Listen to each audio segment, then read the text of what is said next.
One of the most difficult things I got to teach, how to read.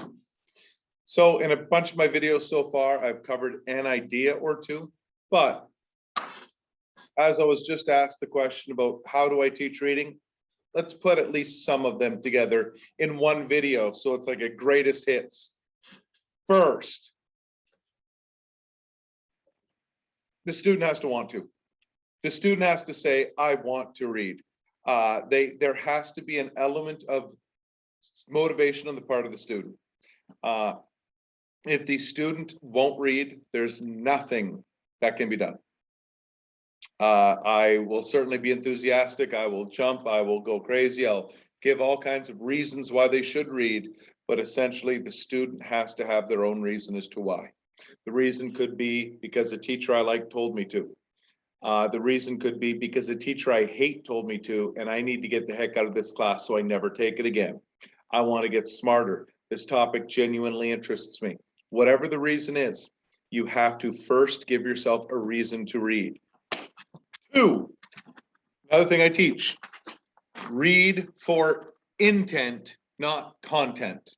Have a specific goal in mind when it comes to reading. If you read for intent, you're able to read quicker because you're looking for something. You want facts. You want to be able to understand the story. So you're reading for, okay, who are the main characters? What's the story here? So you're reading for intent rather than content. When you read for fun, you can read for content. But if you're reading for the sake of like getting school stuff done, you got to read for intent. Otherwise, it's too hard. Next, you have to read. You have to sit down and read. You have to pick up your book. So whatever book this is, I don't have glasses on. So somebody left this book behind in my room and they put it on my desk. So I'm going to look at this book and I'm going to say, Ranger's Apprentice. Okay, my teacher says I have to read this. All right. Well, why do I need to read this? All right, so I have my reasons now. So now, Ranger's Apprentice. Huh. Like a Texas Ranger? No, he's got like that kind. So it's probably one of those fantasy Rangers. Maybe he's got to protect something. And what I'm doing now is I'm questioning the text and I'm trying to figure out, okay, where is this story going? Woo-wee! Next up, your finger. Use your finger to read. No, boy, and I can't read the first word. Morgoth. All right, Morgoth, Lord of the Mountains of Rain and Night. Okay.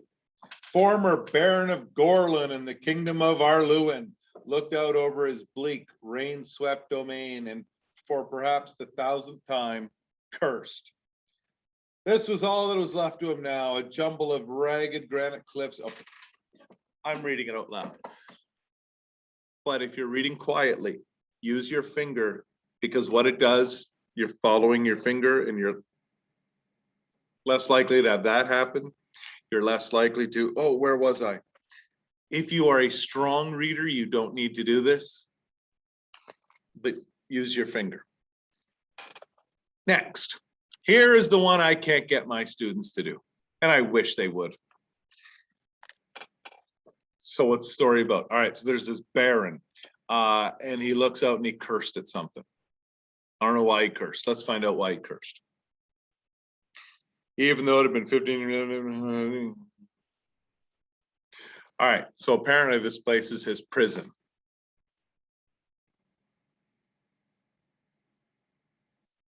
All right, he's being guarded by these animal things. They're called wargles.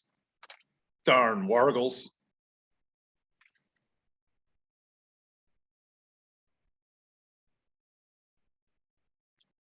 All right, very remote area, and the wargles avoided people. As you read, depending on your ability of reading, read a little bit, then ask yourself, what did I just read? So what's about to happen? What did I just read? What's about to happen? What did I just read? What's about to happen? After you've read a page or two, then ask, okay, so who are the characters? All right, so far you got the wargles, who are like these little monster things, and then you got the baron. Constantly question the text.